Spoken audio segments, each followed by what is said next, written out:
You're listening to PetLifeRadio.com.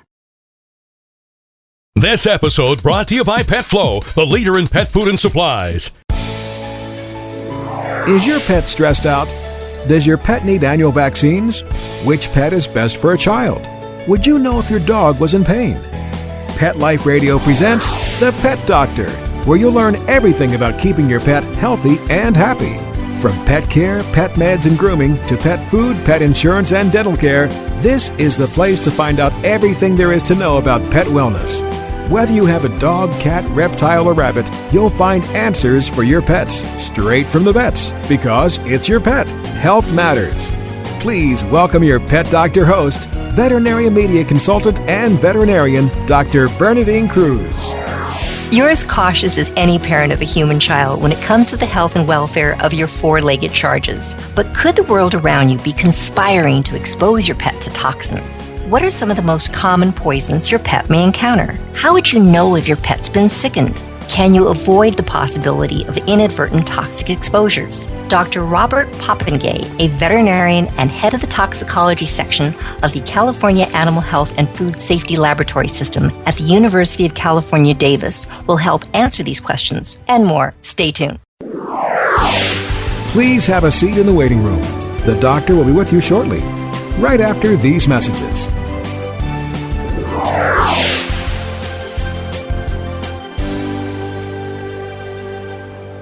Join the Dog Ring Revolution. If you love your dog and want to take them everywhere you go, now you can with Dog Ring. Dog Ring is a hands-free way to include your dog in more activities and give you the freedom to take your dog almost anywhere. It's a safe and easy way to secure your dog. It clips around trees, posts, and poles in seconds. It's lightweight, portable, and strong. It has a free sliding leash which allows your dog to run around without getting tangled up. Perfect for parks, picnics, barbecues, camping, lounging outside, and furry fun adventures everywhere. Now you can be part of the Dog Ring Revolution. Visit thedogring.com and sign up for our Kickstarter campaign. Registration is now open. Go to thedogring.com. That's thedogring.com. It's the Daily Doorbusters from PetFlow, the leader in pet food and supplies. Opportunity knocks every day with hundreds of products offered at huge, huge discounts. Up to 80% for your furry best friends. And delivered right to your door. Go to petflow.com/petdoc. These deals last for one day only, so act fast. 150 brands to choose from. Pet food, treats, toys, and more items than you can shake a tail at. And get free shipping on orders of $39 or more. A new deal every day. Get your paws on today's PetFlow Daily Doorbusters deal. Go to petflow.com/petdoc now.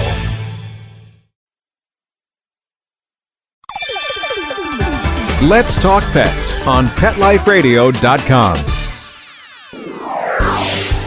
Welcome back to the Pet Doctor on Pet Life Radio with Dr. Bernadine Cruz. The doctor is in and we'll see you now. Dr. Poppenga, thank you very much for being with us today. You're welcome.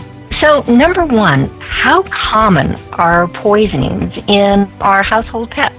Well, unfortunately, they're fairly frequent. I think that there are two different poison control centers that are devoted to animal calls, and they each get literally thousands of calls a year. So certainly there are a lot of hazards around a home or yard for pets, and quite a long list of things that they might actually be exposed to that can be harmful to their health. Now, let's start in the kitchen. What would be some things that people might not consider that are in the kitchen that could be toxic to your pet? Not maybe just cats and dogs, but other little creatures that are in the house.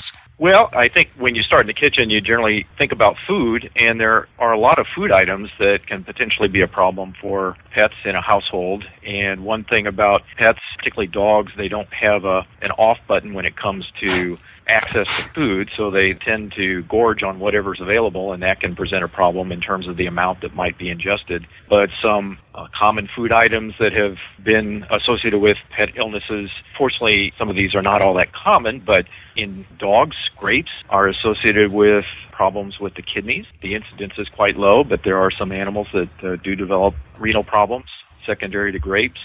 Macadamia nuts, we eat those all the time, and They're generally considered non-poisonous, but for dogs that get into macadamia nuts, they can cause a transient change in some blood parameters that makes the dog sick. Caffeine, theobromine in chocolate. I think a lot of pet owners realize that chocolate is bad for dogs.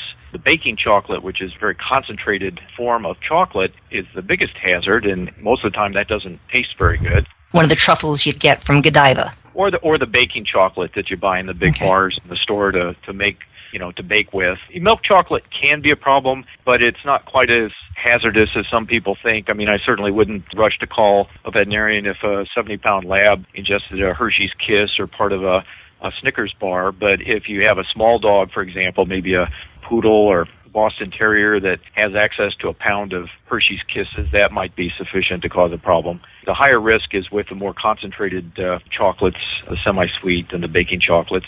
If you have any questions, you should always call your veterinarian and get their advice. There's another very interesting kitchen hazard that's food. We have a lot of diabetics that have to look at sugar substitutes, and there's a sugar substitute called xylitol that can be put into baked goods, and or gums, a lot of different uses. And dogs that ingest a lot of xylitol can develop liver problems, and they seem to be very uniquely sensitive to that adverse effect. And you're exactly right. Dogs definitely like to eat first, think later, and it's like, maybe I shouldn't have eaten that, but oops, too late. And sometimes it's hard to tell how much your pet got into, so I think it's always so important, when in doubt, definitely call your veterinarian. And as you're mentioning, there are some specific pet poison hotline services that you can use. Not a good idea to call 911 or call your human poison control, because it's not the same dogs, cats, or people. That's correct. And even dogs and cats are different in terms of their sensitivity to certain things, and the animal poison control centers have the expertise to help out, whereas the human poison control centers may not have that expertise. Dr. Poppenga, I know that one of your areas of expertise is food safety and talking about being in the kitchen. Clients come to me and oftentimes, say, what are you feeding? I'll always ask as part of the history, what's the pet's usual diet? And many times they're very proud to tell me, I'm feeding this very expensive raw food. I personally have my opinions. What are yours about raw foods and pets? Well, as a toxicologist, I'm probably not the best person to ask with regards to the raw food diets. No, you might be the best person to ask. Well, maybe, but I think in terms of chemical exposure, I'm not aware of significant risks associated with that. I think the biggest concern certainly is with bacterial contamination and some of the nasty bugs like salmonella. I'm not aware, for example, pesticide residues or other issues related necessarily to the rawness of the food. Okay. Oftentimes when people think about toxins, they think about man-made toxins. But there are some natural toxins out there that can be a problem for our cats and dogs, correct? There are a number of naturally occurring compounds, and I think people do tend to think if it's natural, it's less toxic, but actually some of the more toxic chemicals occur naturally in plants, for example, or mushrooms. Those are two common sources of exposure of pets around a home that get out in the yard, or if an owner takes their animal out for a long walk, particularly off-leash, sometimes they can get into things that they shouldn't get into. I think in California, toxic mushrooms are a significant issue with dogs. In fact, we've had a couple of cases from the Bay Area just this past week where dogs got into very toxic mushrooms. And unfortunately, that is a very serious illness that a lot of dogs don't survive. And these are the same types of mushrooms. What would be the signs?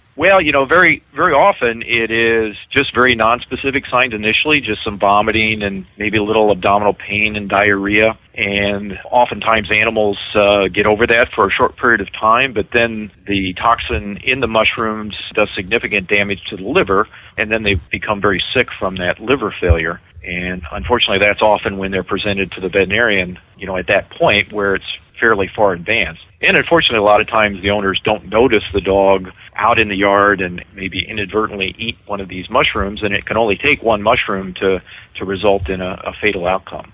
Sometimes it's so hard because we're talking about, vomiting, diarrhea, upset stomach. And that's pretty part and parcel for what walks through the door in my practice. We see a lot of it.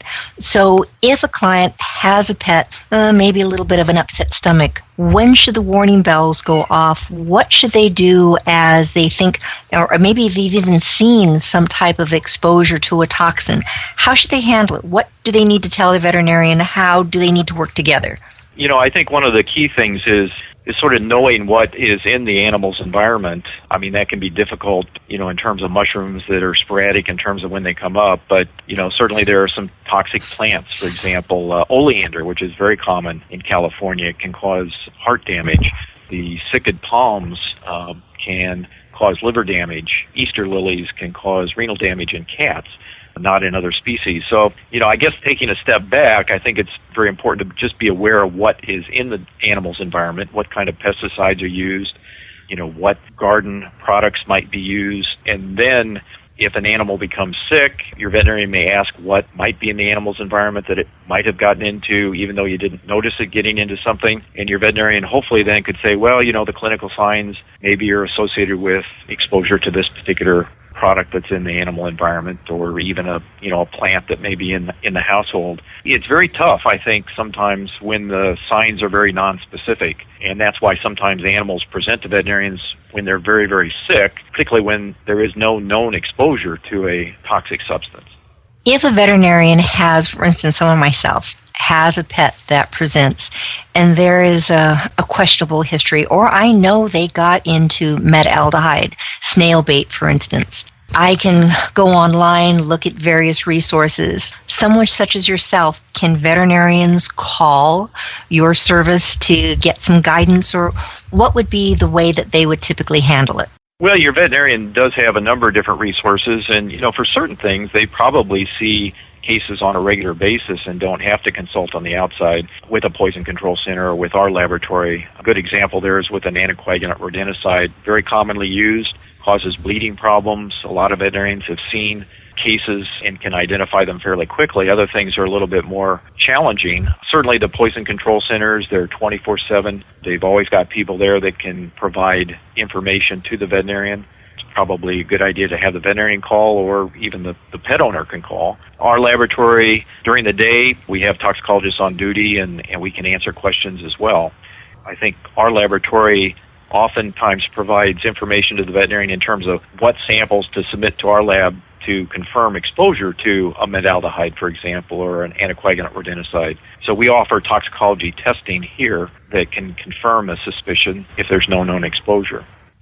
You were talking a little bit earlier about sickened, the palm that pets will sometimes chew on the pods and get an exposure that way. I found it interesting because this isn't anything new. Oftentimes people think that these toxins, environmental toxins or man-made toxins, really are a fairly new phenomena. But if I'm correct, even dinosaurs way back when were exposed to these almost Superfund sites like Yellowstone, for instance, with their spewing volcanoes and having that ash all over, or conifers, pine trees, and cycads, these palms.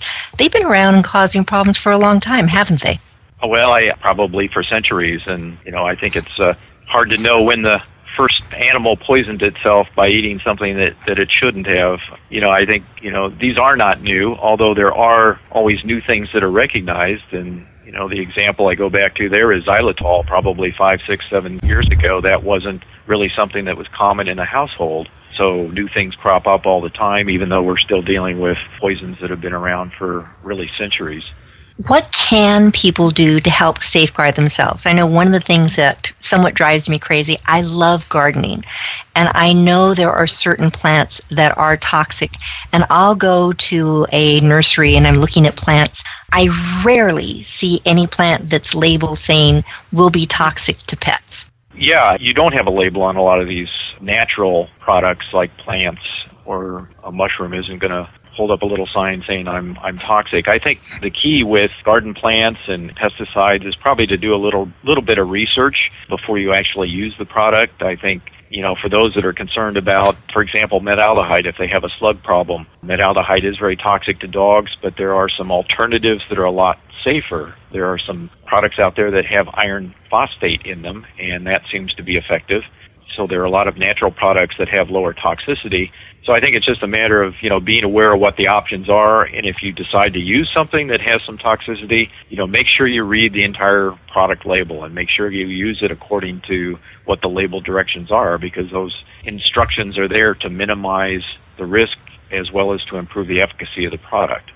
And I think that's great information, Dr. Poppenga, because oftentimes if you look and going, wow, I'm just supposed to add a teaspoon of this concentrate to a gallon of water. That's not going to work. Here, let me go ahead and add a cup. In reality, you may be poisoning the environment, poisoning your pet, wasting money. So you're right. Follow directions are so important.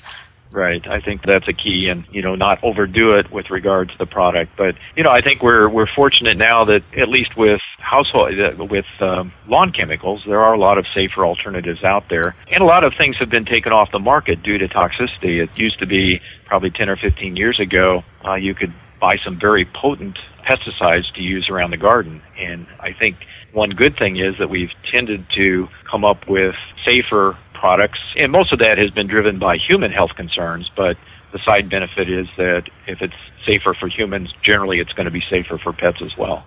We're talking right now to Dr. Robert Poppenga. He is the head of Toxicology Section, it's a mouthful, the California Animal Health and Food Safety Laboratory System, University of California at Davis. We're going to take a short little break because I want you to pay attention to something that's important, because we've been talking about something important for your pet, toxins, and trying to make sure that you're only offering safe and having a safe environment for your pet. But sometimes trying to find these safe things is a little easier said than done. One of the things that I've now found as finding a source for products I'm using for my own pets is petflow.com. It's the internet's leader in pet food delivery services. PetFlow offers pet food and supplies from over 150 leading brands. Delivery right to your door. You can even set up recurring shipping options so you don't have to worry about running out of things at the last minute and going to the store. They have a huge selection of various products. They also have something that's a lot of fun. It's a daily doorbusters. Daily deals on hundreds of products up to 80% off. You can order from the comfort of your home, saving time, money, no heavy lifting. Again, 150 different brands, including prescription pet foods and treats. So go to petflow.com/petdoc and you'll get free shipping on all orders over $39, site-wide, no exclusions. Give them a try. Dr. Poppenga, you mentioned something I thought that was very interesting, that our pets have actually benefited from people being so concerned with their own safety and the safety also of our environment. Isn't it true that pets or animals in general can sometimes be sentinels to human health? So various toxins that are in the environment that maybe people weren't aware of, but the effects are being concentrated in these animals, and we're going, oh, there's a problem here. Well, I think there are some good examples of that. We don't see lead as much of a problem anymore because lead has been taken out of a lot of the products like paints and that type of method of exposure. But lead was a good example. Very often dogs or cats were lead intoxicated due to the fact that they, particularly cats, they would maybe walk through a building that was being renovated or repainted, and there's old lead-based paint that had been sanded, and they'll walk through that sanded paint and pick it up on their paws and then lick their paws and become intoxicated with lead. And sometimes the diagnosis is first made in the pet that there's a problem because they become sick first. But then if there are children in that same environment, it's always a good idea then to have the children tested, because children tend to put things into their mouths, especially young children, and be exposed that way. So I think that's probably an excellent example. The other type of situation that is sort of an emerging problem, probably most people that spend much time on water, particularly in the summer months, will notice a sort of a greenish scum on the water. And that's generally an algal bloom where the algal cells are rapidly dividing, but those algae can produce toxins, and sometimes it's the animal that actually goes in swimming in a body of water. And as animals, particularly dogs are likely to do. They lap up some water as they swim around, and we've had cases of animals that got very sick from swimming in a body of water, and that alerted the public authorities to the fact that that body of water then would be a problem for people swimming in the same water. So those are a couple of examples. The toxicology section that you head, do they also deal with wildlife? Because we're talking here about a dog, a pet swimming in a body of water, getting exposed. But for instance, I think it was back in 1982, where in Canada, northeastern Canada, the St. Lawrence estuary, beluga whales were washing ashore dying of cancers. Now, does your group work with wildlife also? Well, we do a lot of wildlife work, and we run a lot of tests on wildlife. They tend to be very often exposed to different types of chemicals. There are different chemicals sometimes that are used in an agricultural environment where wildlife may be more likely to be exposed than in an urban or city environment. But, they can be exposed to a number of different things. Just talking about lead in dogs and cats, we don't see that many dogs and cats that are poisoned anymore with lead. That's because the lead has been cleaned up in their environment. But we do see major problems with lead in the California condor, for example. And that source of lead is entirely different than what one would anticipate in dogs and cats. The condors are scavengers. They will scavenge an animal that has been killed with a lead bullet, and those bullets fragment, and as the scavenger is eating on that particular dead animal, they accidentally ingest lead fragments, and that has resulted in a major problem in condors. So, there are a number of different environmental toxicants that maybe pets wouldn't be exposed to, but that wildlife would be. How about some of the long-term consequences of exposure? I know DDT, for instance. That's something that you rarely hear about anymore. I think it was banned about 30 years ago. Are products like DDT still causing problems for animals and people in the environment, or is that now just old hat and no longer a concern?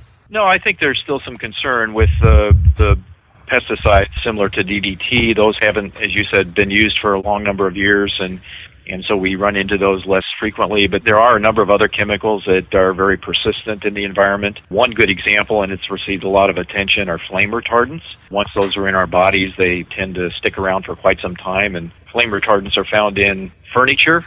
And since a lot of pets, spend a lot of time on furniture, there's some concern that maybe they're being exposed, and sort of gets back to being maybe a sentinel for human health issues. The difficulty with some of those types of compounds is, we can detect them, but knowing exactly what kind of adverse effect they cause, that's a lot harder to ferret out. And cause and effect is not quite so easy as it is with an acute toxicant like a toxic mushroom, for example. What are some other common household toxins that pets are exposed to? Medications or something that people are using that inadvertently a pet's getting exposed to? Well, I think prescription drugs, over-the-counter drugs, even illicit drugs, that's a big category. And if you look at the Animal Poison Control Center data, drug exposures are relatively common. So this could be an over-the-counter drug like a cold preparation. Cats are very sensitive to a very common analgesic, acetaminophen. I think a lot of pet owners are aware that acetaminophen, which is found, the trade name would be Tylenol, one trade name, although there are a number of products that contain acetaminophen. Interestingly, some drugs that weren't popular 10 years ago that are prescribed more frequently, like drugs to help people sleep or to control depression, they're more commonly found in households than animals. Particularly dogs are more commonly going to get into them. Illicit drugs can be a problem. There's lots of animals that come into veterinarians that have probably been exposed to marijuana in one form or another. And we've had dogs come in for testing here in our lab that have gotten into methamphetamines. And there are some prescription amphetamines as well to treat attention deficit hyperactivity disorder. And they're much more commonly found in a home environment. So I think that's one big category that people need to be aware of and make sure that they store their prescription or over-the-counter drugs, just like they would if they had kids in the household. Make sure they're put up and out of the way and not accessible by the pet. And it's so important. Thank you for bringing up the subject of illicit drugs. There have been too many times working in the practice where people have brought in a pet that's been exposed and it kind of looks like a spaced out, drugged out dog or cat, and you'll ask and, oh no, I have no idea what it got into. And you start asking a little bit further, a little bit more and saying, look, I don't care. I'm just trying to save your pet's life. What could it have gotten into? Any chance of some type of a drug it shouldn't have? Going, well, yeah, I got into my stash or it got into this. And that's so important. Be upfront with the veterinarian. Let them know. They're not going to call the police on you. It is important, or animal control. It is important for them to know so they can treat your pet and not lose time. Because, correct me if I'm wrong, Dr. Poppenga, marijuana can kill a pet. It can, and I guess the only saving grace is that marijuana is not as acutely toxic as a lot of other things. So it can certainly make your animal sick and show signs for quite some time, and in relatively infrequent cases result in death if it's a large ingestion. But that seems to be one of the common illicit drugs that pets are, exposed to. And sometimes, unfortunately, that's intentionally as well. People might think it's fun to see what happens to their pet if I give them a little bit of marijuana. Or even alcohol. Right. You have friends over for the football game, whatever, and you're all drinking your beer, and oh, look, the pet likes drinking that beer, and now they look drunk. They can run into problems with that very easily. Right. You might not see the end of that game because you're running off to the emergency clinic, so don't let them get into that stash of yours or into that beer of yours or alcohol either. Dr. Poppenga, can you think of anything else in particular that you go, yes, I see this so much. It's so important for people to realize this can be a toxin. Make sure their pet does not have exposure. Well, in terms of, around the house, I think one thing that people may not be aware of, and we haven't talked a lot about cats, but, during certain times of the year, there might be an Easter lily or some other lily in the household. Cats only have to take 1 or 2 bites of the lily to cause severe kidney damage. A lot of people have rodent problems, and, there are some very toxic products out there to control rodents. Actually, it's rather interesting. There's a movement away from household use of the anticoagulant rodenticides, which are very common, to some alternatives that might actually be more problematic in terms of adverse effects. So, just reading the label, making sure you maybe do a quick Google search to find out if a dog or cat are uniquely sensitive to something, and, just inform yourself about what is in your animal's environment, just as you would with your own environment. Are there some animals that are uniquely sensitive to specific poisons? Well, I mentioned acetaminophen, Tylenol in cats, and unfortunately a lot of people that are not aware of it think, well, my cat isn't feeling so well, so I'll just give them half a tablet of Tylenol. That can be lethal to a cat, an average-sized cat. The xylitol in dogs is another rather unique. Why dogs are sensitive, nobody really knows, but they are. So those are some good examples of where some things are very toxic for a dog and maybe not so toxic for a cat or vice versa. How about a bird? Well, birds, we do occasionally see birds, and going back to discussion on kitchens, we never recommend that you put a bird in a kitchen because of their unique sensitivity to things that can be inhaled, specifically cookware that's coated with Teflon. If that's put on a stove with nothing in it, it heats up very rapidly and can start to degrade, and those fumes from the degrading Teflon can kill a bird in a matter of minutes. Well, that's a good example of where birds can be poisoned in the home. Birds are very sensitive to avocado. We all eat avocado, but you wouldn't want to feed your parrot pieces of avocado because it can damage their hearts.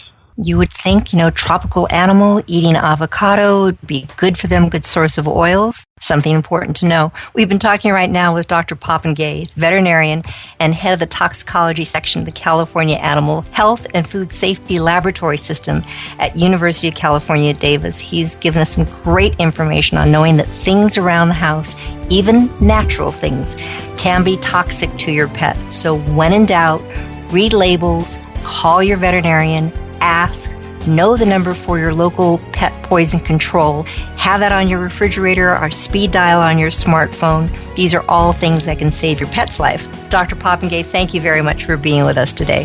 Oh, you're very welcome. So please listen again next week to The Pet Doctor. This is Dr. Bernadine Cruz with The Pet Doctor. We'll be back next week with more information on how help you be that best possible pet owner. Thanks for listening. Pets can be a wonderful addition to your life because they're a member of the family. Keeping them healthy and happy is important. Pet Life Radio presents The Pet Doctor with veterinarian media consultant and veterinarian Dr. Bernadine Cruz. Whether you have a dog, cat, reptile, or rabbit, you'll find answers for your pets straight from the vets. The Pet Doctor, on demand every week, only on PetLifeRadio.com.